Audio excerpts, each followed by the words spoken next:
कल हम निर्देशांक ज्यामिति के अंतर्गत कुछ सवाल हल कर रहे थे।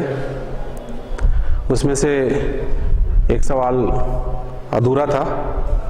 सबसे पहले मैं उस सवाल को पूरा करूंगा। उसके पश्चात आज हम निर्देशांक ज्यामिति के और कुछ सवाल लेंगे और साथ ही रेखाखंड का आनुपातिक विभाजन के बारे में आज हम अध्ययन करेंगे। तो सबसे पहले मैं कल का जो सवाल अधूरा है, जो शेष रह गया है, उसको पहले मैं पूरा करता हूँ।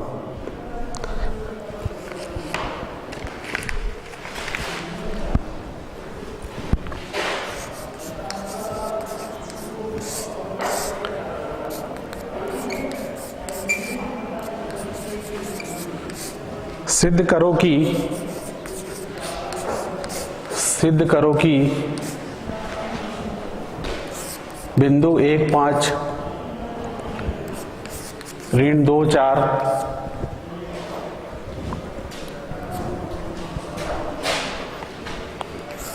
ऋण 5, 1 और ऋण 2, 2 ऋण 2, 2 किसी समानांतर चतुर्भुज के शीर्ष हैं। किसी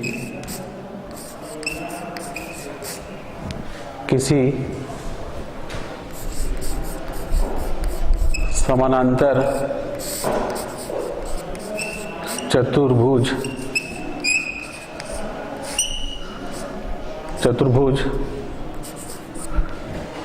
के शीर्ष हैं।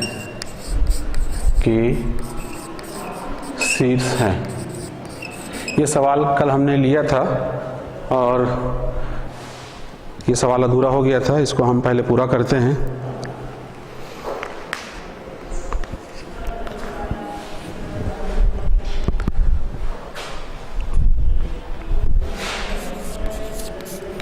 हल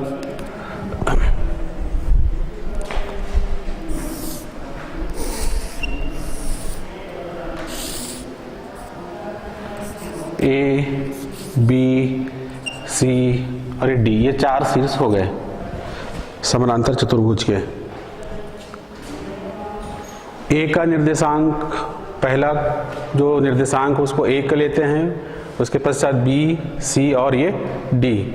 ए का निर्देशांक 1, 5, बी का निर्देशांक ऋण 2, 4, सी का निर्देशांक ऋण 5, 1 और डी का निर्देशांक ऋण 2, 2। ये कल हमने ए बी का मान ज्ञात किया था। ए बी की लंबाई हमने ज्ञात किया था। ए बी का मान हमें प्राप्त हुआ था, ये हमें प्राप्त हुआ था √10। ए बी हमें √10 प्राप्त हुआ था। अब इसके पश्चात हम निकालेंगे सी डी। जैसे कि हम जानते हैं कि समानांतर चतुर्भुज के आमने सामने के जो भुजाएं आपस में समान होती है, उनकी लंबाइयां आपस में बराबर होती है। ये हमें दिखाना है इसमें। जैसे कल हम इसको ज्ञात कर चुके हैं, ए बी बराबर हमें √10 प्राप्त हुआ है, तो सी डी बराबर भी हमें √10 प्राप्त होना चाहिए।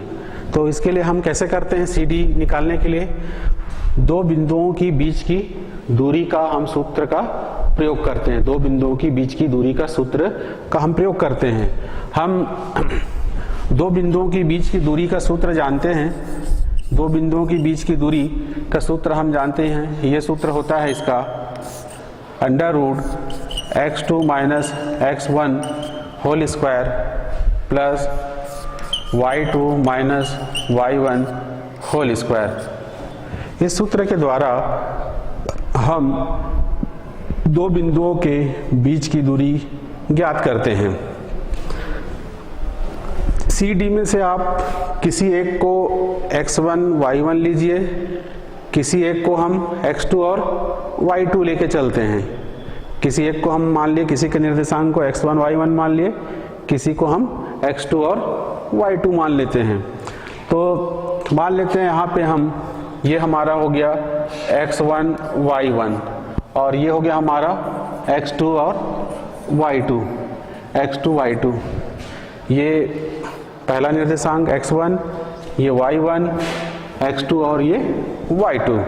अब यहाँ पे हम CD ज्ञात करेंगे। CD सूत्र में हम मान रख देते हैं, x2 का मान है -2, फिर -x1, चूँकि यहाँ पे देख रहे हैं हम फार्मूला में माइनस है और जो मान जो हम रखेंगे वो भी माइनस में है, तो माइनस इंटू माइनस क्या हो जाएगा, प्लस हो जाएगा। तो यहाँ पे हम प्लस 5 रखेंगे whole square plus y2 minus y1 whole square. y2 का मान क्या है, y2 का मान है 2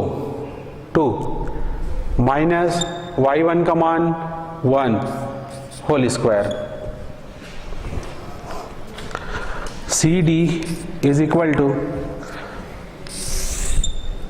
ये हो गया यहाँ पे 5 में से 2 घटेगा 3 का वर्ग, ये 2 में से 1 घट जाएगा 1 का वर्ग, तो ये हमें प्राप्त होगा CD is equal to 3 square 9, ये 1 स्क्वायर है, 1 स्क्वायर 1, ये √10, ये हमें √10 प्राप्त हो गया, ये √10 प्राप्त हो गया CD का मान। अब हम ज्ञात करेंगे BC और AD, BC और AD।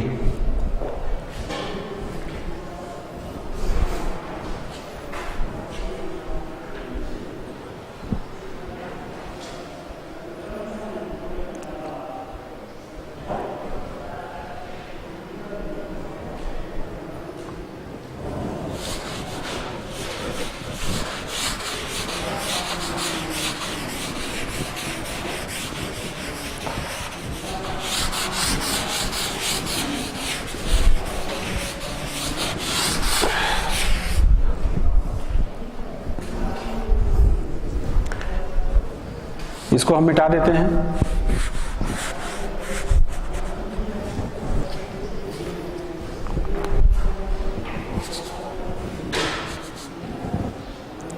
अब हमें ज्ञात करना है BC।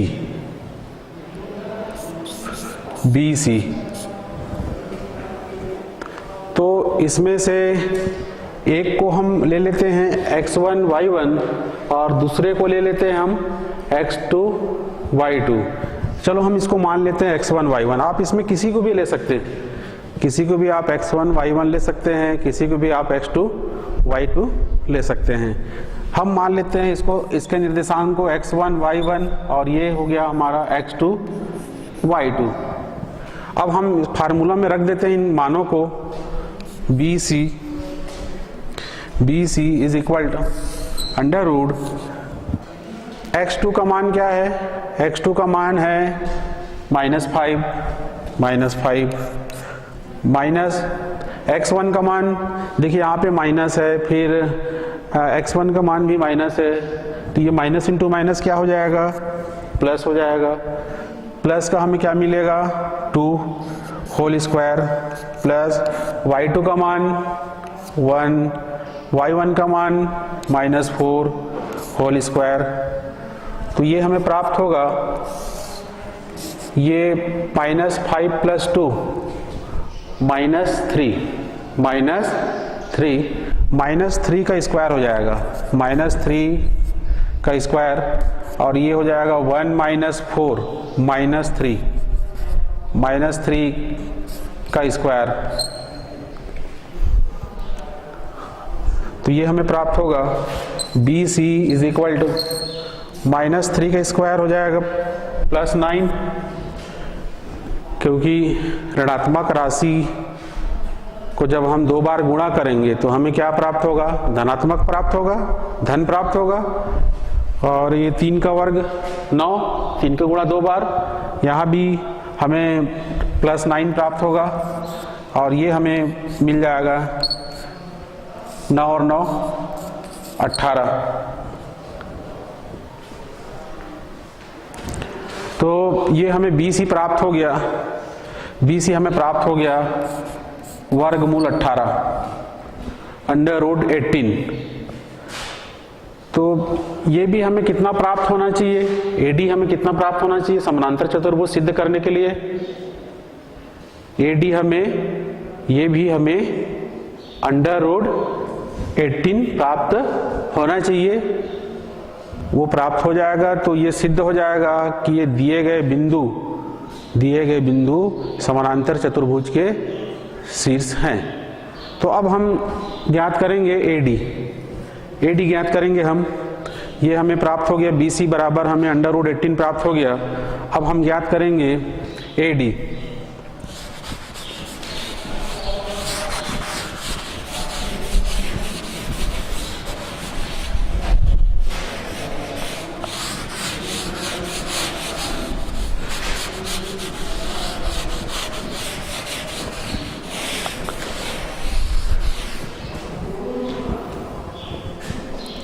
AD,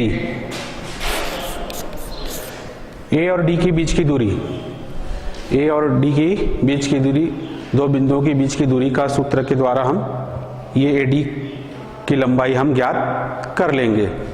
अब इसमें देखिए, जैसे कि मैंने आपको बताया कि ये दो निर्देशांक है, इसमें से एक को आप x1 y1 लेंगे और दूसरे को x2 y2 लेंगे। तो चलिए हम इसको x1 y1 ले लेते हैं। ये x1 y1 हो गया, a के निर्देशांक को हमने x1 y1 ले लिया और d के निर्देशांक को x2 और y2 हमने ले लिया। अब इस सूत्र में हम मान रखेंगे अंडर रूट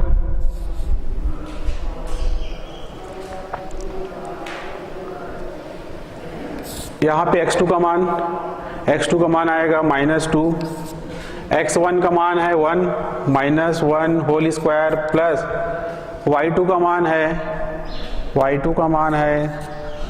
2 माइनस y1 का मान है 5 होल स्क्वायर। अब ये हो जाएगा under root -2 - 1 -3 whole square, -2 - 1 -3 whole square plus 2 - 5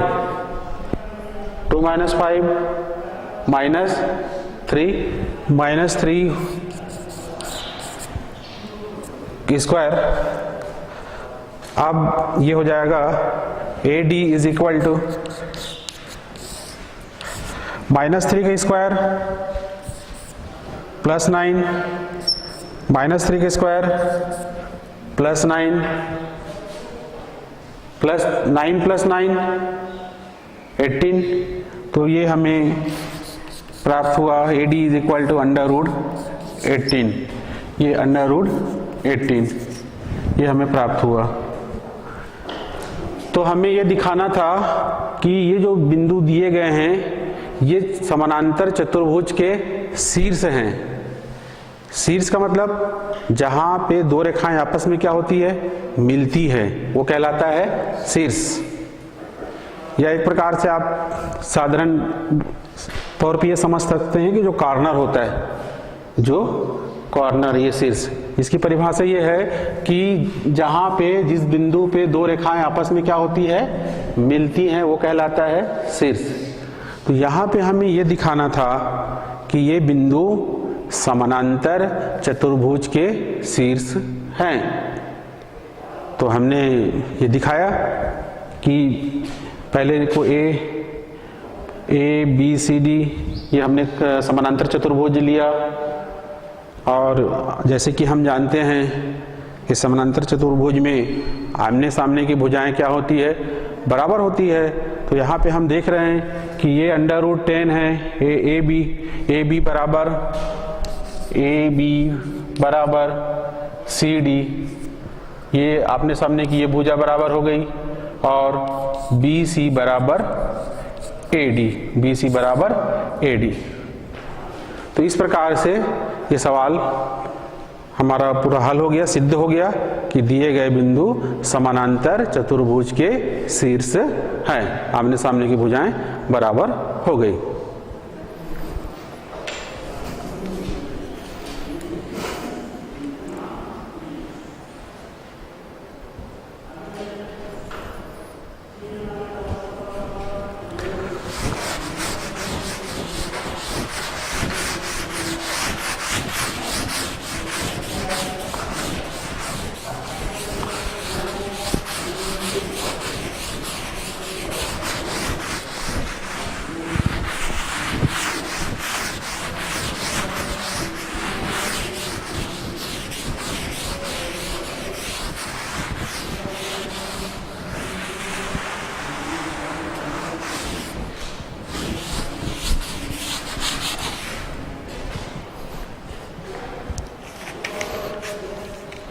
इसके बाद मैं नेक्स्ट सवाल ले रहा हूं। अगला प्रश्न है,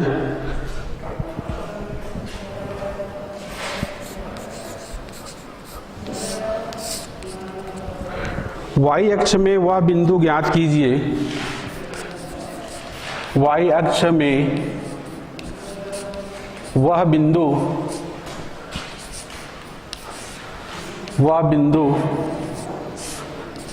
ज्ञात कीजिए, y अक्ष में वह बिंदु ज्ञात कीजिए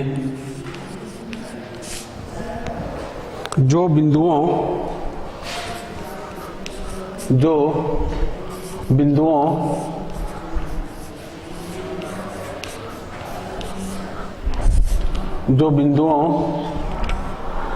A निर्देशांक 6, 5 ऐसा लिखा गया है। इसका तात्पर्य है बिंदु A है जिसका निर्देशांक 6 और 5 है, x निर्देशांक 6 है और y निर्देशांक 5 है, एवं B ऋण 4, 3 से समान दूरी पर है, समान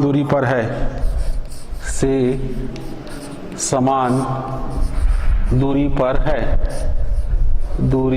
है। पहले हमको प्रश्न को समझना है। प्रश्न क्या कह रहा है? प्रश्न ये कह रहा है y अक्ष में वह बिंदु ज्ञात कीजिए जो बिंदुओं A 6, 5 एवं B ऋण 4, 3 से समान दूरी पर है। तो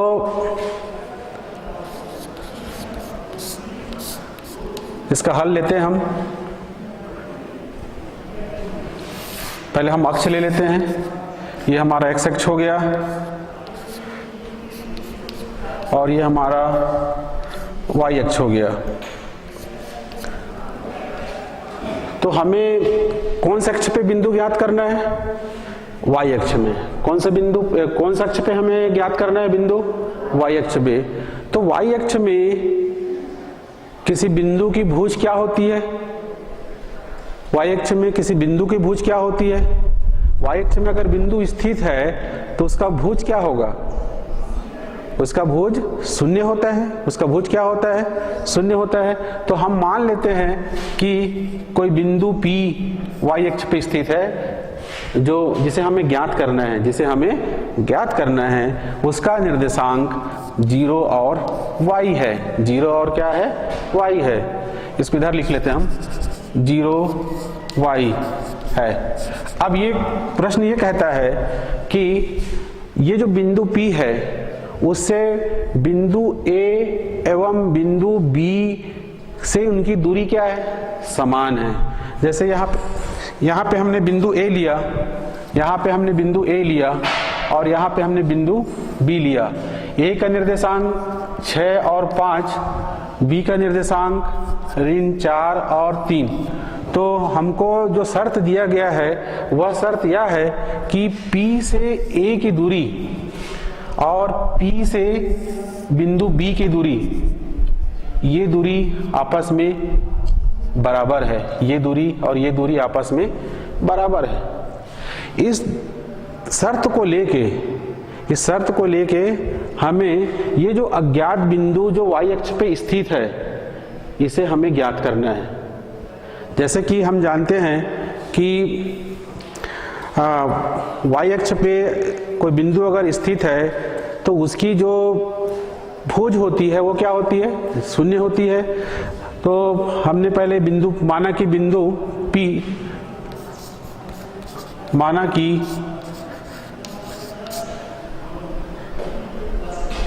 अभिष्ट बिंदु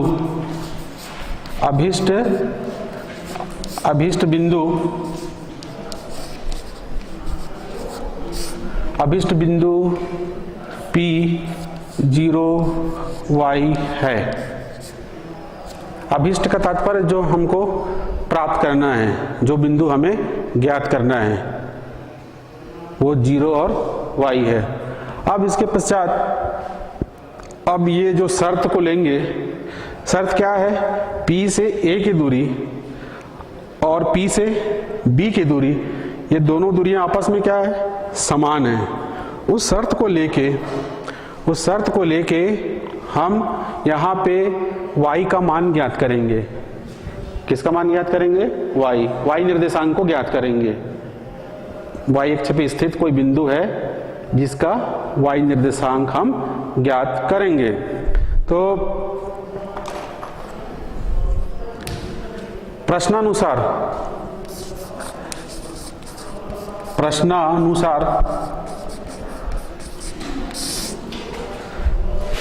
PA is equal to PB, PA is equal to PB। अब यहाँ पे PA का तात्पर्य क्या है, P से A की दूरी, P से A की दूरी। हम यहाँ पे भी दो बिंदुओं की बीच की दूरी का सूत्र का इस्तेमाल करेंगे। PB निकालने के लिए भी हम दो बिंदुओं की बीच की दूरी का सूत्र हम यहाँ पे इस्तेमाल करेंगे। तो इसके लिए हम क्या करते हैं, जैसे हमें ये ज्ञात करना है P से A की दूरी, तो यहाँ पे हम एक को हम ले लेते हैं, जैसे इसको मान लिया x1 y1 और इसको हमने क्या मान लिया, x2 y2 मान लिया। ये x1 y1 हो गया और ये क्या हो गया, x2 y2 हो गया। तो ये कैसे निकलेगा, ये PA हम सीधा सूत्र का प्रयोग कर रहे हैं। ये इसको हम लिख सकते हैं 0 - 6 होल स्क्वायर। ये मान लेते हैं ये हमारा x1 y1 है और ये हमारा x2 y2 है। ये प्लस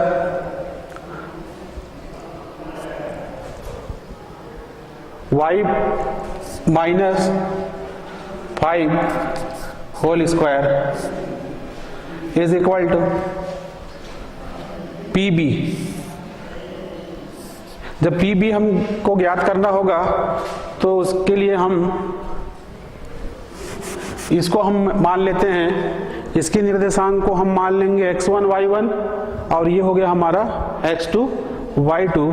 तो ये हो जाएगा, अब चूंकि यहाँ पे माइनस है और इसमें भी माइनस आता है, फार्मूला में भी माइनस आता है, तो माइनस इंटू माइनस प्लस हो जाएगा, 0 + 4 whole square.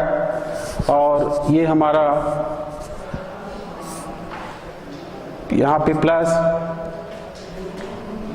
y - 3 whole square.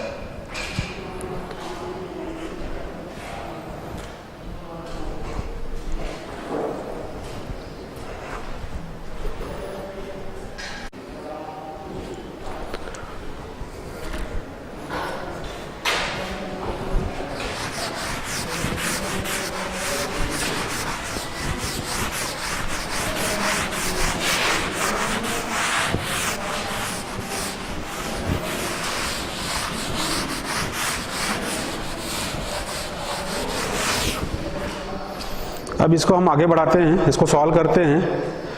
इसको आगे सॉल्व करने के लिए सबसे पहले हम क्या करते हैं, हमको वर्गमूल चिन्ह को हटाना है। इसके लिए हम दोनों पक्षों में क्या लेंगे, वर्ग करेंगे। दोनों पक्षों में वर्ग करेंगे, वर्ग करने से वर्गमूल चिन्ह हट जाएगा, वर्गमूल चिन्ह हट जाएगा। हमें यहाँ पे लिखना होगा दोनों पक्षों में वर्ग करने पर, दोनों पक्षों में वर्ग करने पर, दोनों पक्षों में वर्ग करने पर, दोनों पक्षों में वर्ग करने पर, वर्ग करेंगे तो ये वर्गमूल हट जाएगा, तो ये हमें मिलेगा 0 - 6 whole square plus y - 5 whole square is equal to 0 + 4 whole square plus y - 3 whole square.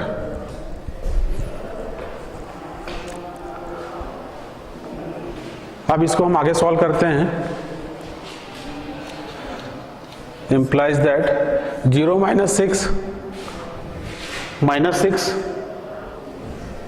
6 का स्क्वायर हो जाएगा प्लस, अब इसको हम a - b होल स्क्वायर वाले सूत्र से इसको प्रसार कर देंगे।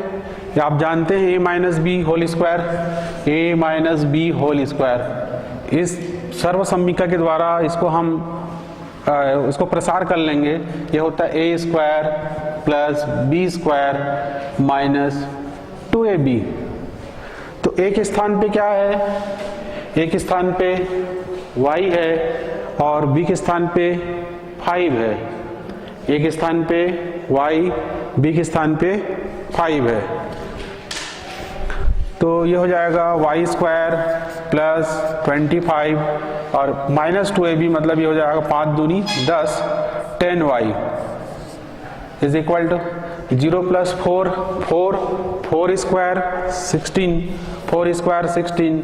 अब इसको फिर हम इस सूत्र के द्वारा, इस सौर समीकरण, एक्चुअल में ये सौर समीकरण है, इसको हम सौर समीकरण है ये, इसको हम सामान्य बोलचाल में सूत्र कह देते हैं, लेकिन एक्चुअल में वह सौर समीकरण है, सूत्र नहीं है वो।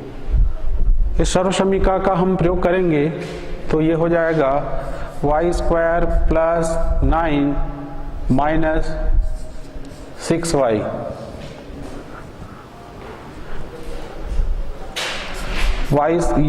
implies that -6 का स्क्वायर प्लस 36, y स्क्वायर दोनों तरफ समान राशि है, इसको हम काट सकते हैं, इसको हमने कैंसिल कर दिया, समान राशि। अब यहाँ पे देखिए plus 25 minus 10y is equal to, ये हो जाएगा हमारा, ये 16 और 9 ये 25 हो जाएगा, 25 और ये हो गया हमारा माइनस 6y।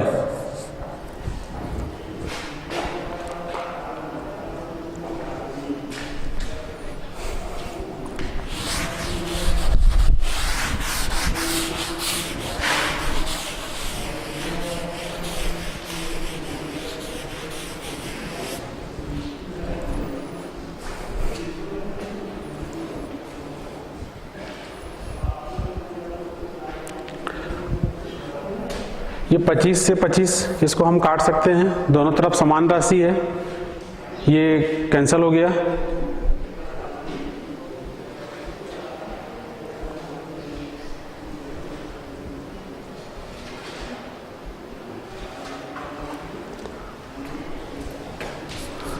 और ये हमें मिल जाएगा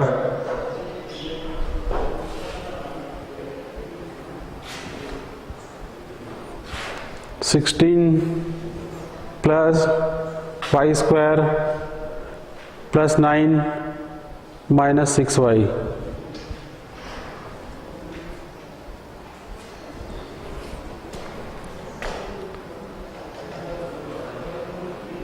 अब इसके बाद हम जो चर राशि है उसको एक तरफ कर लेते हैं। चर राशि को हम एक तरफ कर लेते हैं, तो ये हो जाएगा हमारा माइनस 10y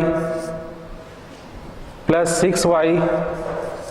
अब इसको इधर पक्षांतर कर देते हैं तो ये हो जाएगा माइनस 36। अब 10 में 6 घटेगा, ये 10 में 6 घट जाएगा, ये हो जाएगा -4y। 10y में से 6y घटेगा तो माइनस का 4y आएगा, क्योंकि बड़ी संख्या ऋणात्मक है। और ये हो गया हमारा -36। ये माइनस से माइनस कैंसिल हो गया, माइनस से माइनस कैंसिल हो गया, और ये हो जाएगा हमारा y इज इक्वल टू 36/4। ये 4 के इधर भाग लग जाएगा, y का मान जब निकालेंगे तो 4 एकम 4, 4 निया 36, 4 से भाग देंगे उसको, 9 बार में जाएगा तो ये हमको मान मिला y बराबर 9। तो हमें ये जो अज्ञात बिंदु जो कि y अक्ष पे स्थित है उसका हमें निर्देशांक ज्ञात करना है। तो हम ये जानते हैं कि अगर कोई बिंदु y अक्ष पे स्थित है तो उसका x निर्देशांक मतलब भुज क्या होगा, उसका 0 होगा। हमें केवल उसका y निर्देशांक ज्ञात करना था और ये y निर्देशांक हमें ज्ञात हो गया, y निर्देशांक हमें 9 प्राप्त हुआ। तो ये हमें आंसर मिला, बिंदु P का निर्देशांक 0 और 9, ये आंसर हुआ।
इसके पश्चात हम लेते हैं रेखाखंड का अनुपातिक विभाजन। रेखाखंड का अनुपातिक विभाजन।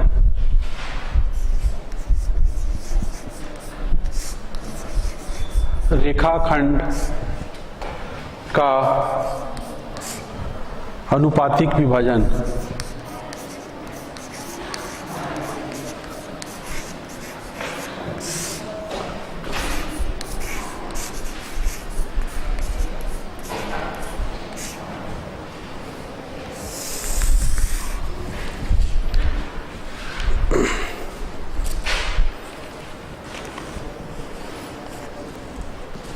इसे हम विभाजन या खंड सूत्र भी कहते हैं। विभाजन या खंड सूत्र भी कहते हैं।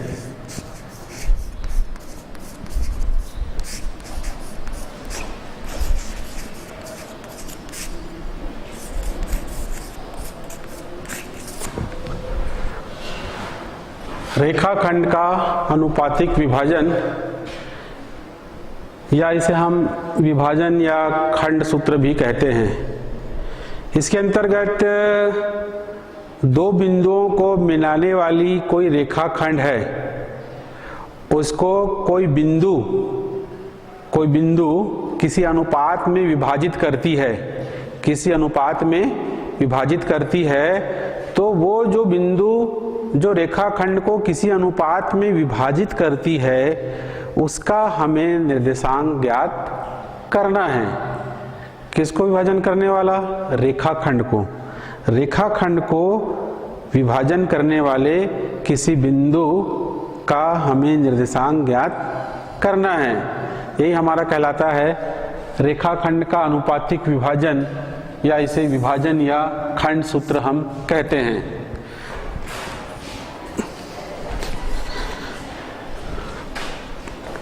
उस बिंदु का निर्देशांक ज्ञात करो उस बिंदु का निर्देशांक ज्ञात करो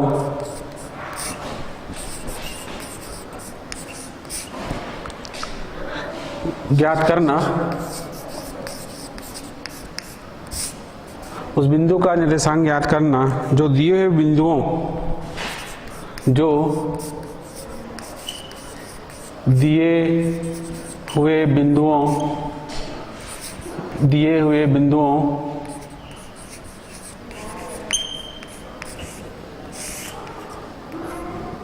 बिंदुओं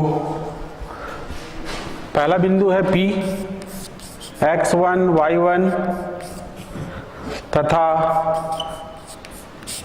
Q x2 y2 को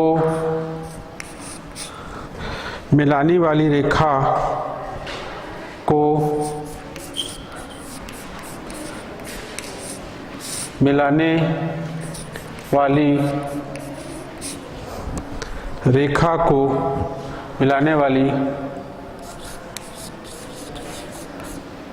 वाली रेखा को दिए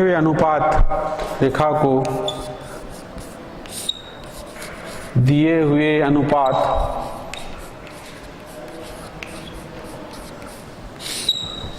M1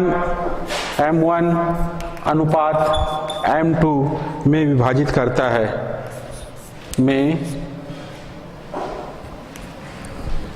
विभाजित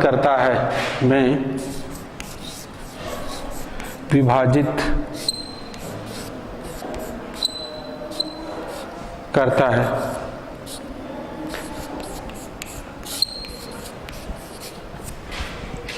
ये हो गया, इसका कथन हो गया।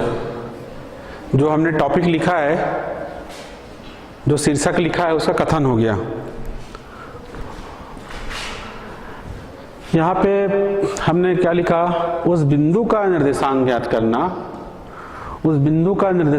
करना जो दिए हुए बिंदुओं कौन कौन सा बिंदु, P तथा Q, जो दिए हुए बिंदुओं P जिसका निर्देशांक x1 y1 तथा Q जिसका निर्देशांक x2 y2 को मिलाने वाली रेखा को एक दिए हुए अनुपात M1 अनुपात M2 में विभाजित करता है। ये दो बिंदु है, उसको जब मिलाएंगे तो क्या मिलेगा, एक रेखाखंड मिलेगा। जब दो बिंदुओं को हम मिलाएंगे तो क्या मिलेगा, एक रेखाखंड मिलेगा। जैसे एक रेखाखंड हो गया, एक बिंदु ये। अब इसको कोई एक बिंदु M1 अनुपात M2 में क्या कर रही है, विभाजित कर रही है। इस रेखाखंड को M1 अनुपात M2 में क्या कर रही है, विभाजित कर रही है। तो वो जो विभाजक बिंदु है, जो बिंदु इसको M1 अनुपात M2 में क्या कर रही है, विभाजित कर रही है, उसका हमें निर्देशांक ज्ञात करना है। तो यहाँ पे दो केस है। पहले हम देखेंगे, पहली स्थिति में अंतःविभाजन है। अंतःविभाजन में क्या होगा, जो विभाजक बिंदु जो है वो इस रेखाखंड के बीच में स्थित होगा। बीच का तात्पर्य एकदम सेंटर से नहीं है, मतलब बीच में, मतलब इसके अंदर, इस रेखाखंड के अंदर पहला स्थिति में, जिसको हम अंतःविभाजन कहते हैं। दूसरा में होता है कि यह जो बिंदु जो होगा, जो विभाजक बिंदु होगा वो रेखाखंड से बाहर होगा, वो बाह्य विभाजन कहलाएगा। तो पहले हम देखेंगे अंतःविभाजन देखेंगे। पहली स्थिति में हम देखेंगे अंतःविभाजन।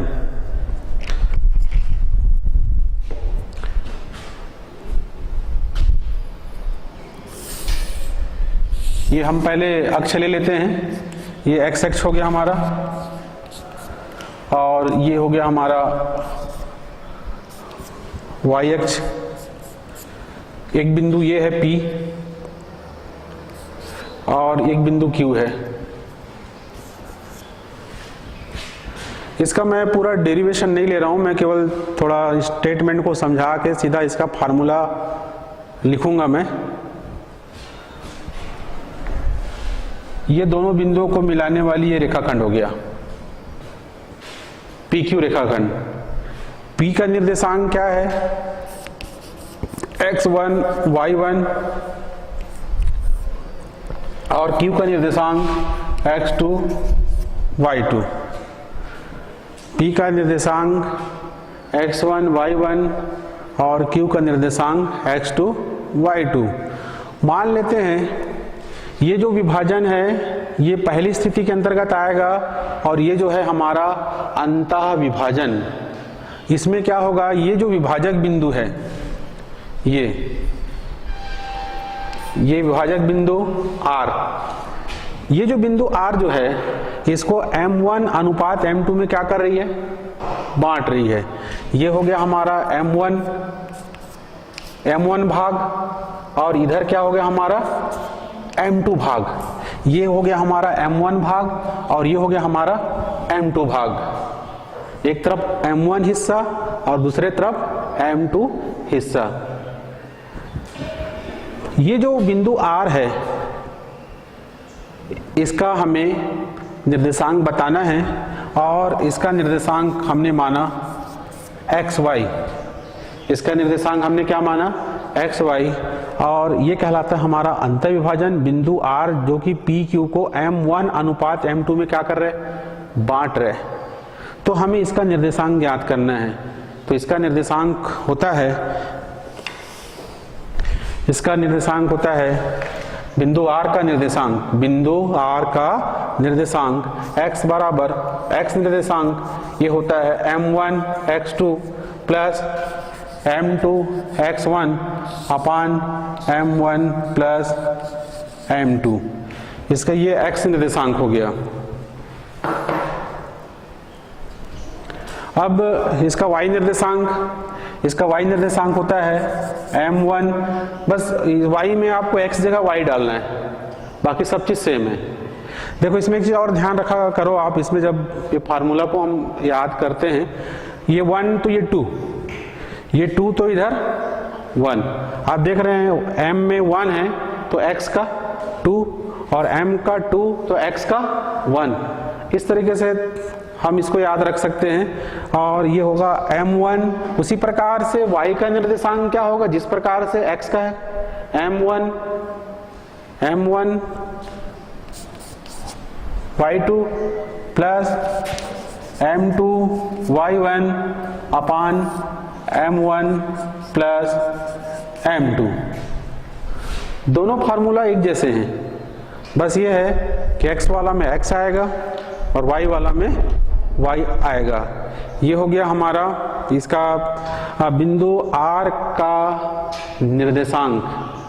रेखाखंड को M1 अनुपात M2 में विभाजित करने वाली विभाजक बिंदु R का निर्देशांक, x निर्देशांक हम इस सूत्र के द्वारा ज्ञात करेंगे और y निर्देशांक हम इस सूत्र के द्वारा ज्ञात करेंगे। जब हम बाह्य विभाजन का अध्ययन करेंगे तो बाह्य विभाजन में हमारा ये जो बिंदु होगा विभाजक बिंदु R, अभी देख रहे हो इसके अंदर स्थित है। किसके अंदर स्थित है, रेखाखंड के अंदर स्थित है। बाह्य विभाजन में ये जो बिंदु बाहर से इसको बांटेगा, रेखाखंड के बाहर से रेखाखंड को क्या करेगा, बांटेगा। तो बाह्य विभाजन के बारे में हम कल अध्ययन करेंगे।